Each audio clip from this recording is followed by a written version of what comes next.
Father, oh. Ayun! Huli ka! Siya dala ni Ma'am Irene. 850. Bilhin ko daw nitong electric pan niya. Oh, ano masasabi niya?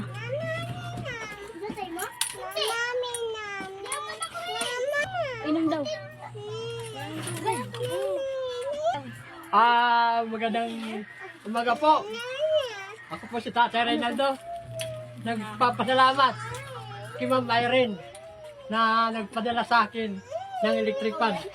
Ma'am Irene, maraming salamat po. Pati daw yun sa clip. Saka yung pong yung electric fan na dalawa na dipit. Si Ilaw, ay bigyan oh. Maraming salamat po. Sa lahat po na nagpadala sa akin at tumulong. Maraming po salamat.